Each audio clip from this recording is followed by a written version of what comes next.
Hello, my name is Jose Maytorena. Today we're going to walk through how to get the Electron E1 Evaluation Kit up and running from end to end. We'll get the SDK installed, the board connected, firmware flashed, get an LED blinking, and see output in a serial console. To get started, you'll need our EVK, a USB cable, and a 64-bit Linux machine. A Linux virtual machine running on a 64-bit processor will also work.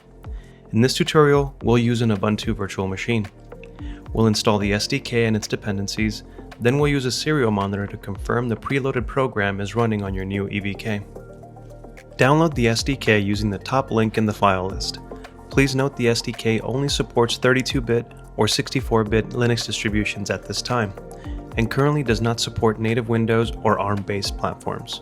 Now extract the compiler by opening Terminal and running a command to unzip the compiler to your home folder.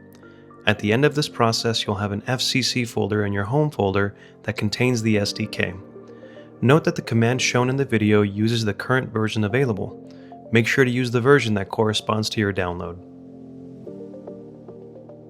Next, you'll want to install the udev rule that automatically finds the serial ports opened by the EVK when plugged in.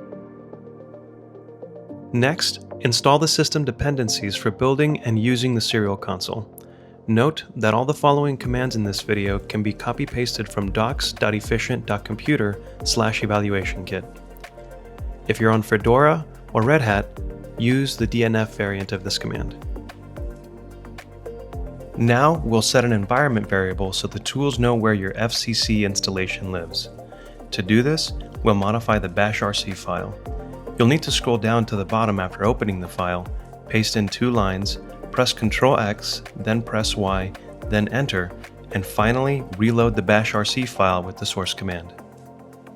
We'll also set the right permissions for the flashing tool and finally check that our variable is set and our flashing tool is accessible. Now that your SDK is set up, we'll do a brief walkthrough of the key sections of the EVK applicable to this video.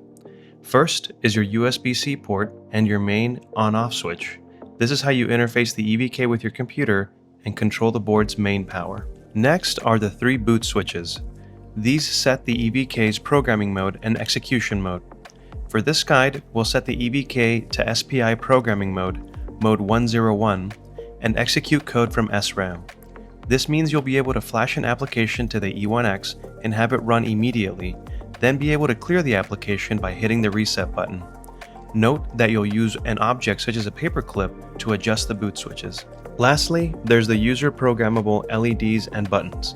You can use these in your application to show a physical output or provide a physical input.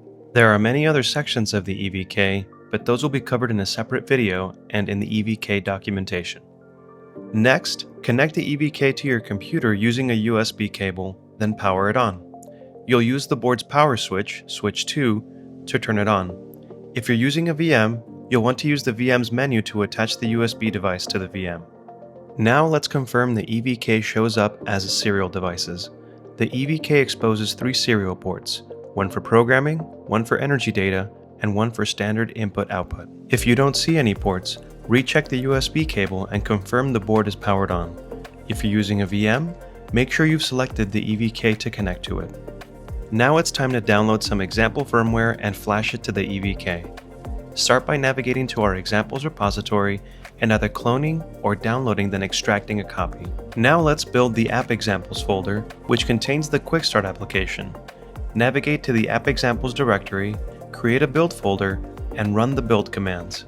Note that this compilation is building all applications in the folder for the first time, so it may take a moment. Once the build finishes, you'll have a .hex file to flash. Make sure your EVK boot switches are set correctly, then flash the application to SRAM to run immediately while the board stays powered on. On success, you'll see output confirming the EVK was found and programming was completed. After flashing, the program starts running. Your quick visual confirmation is both the user LEDs blinking. Finally, open a serial monitor on the EVK's standard I/O port and confirm the program is printing.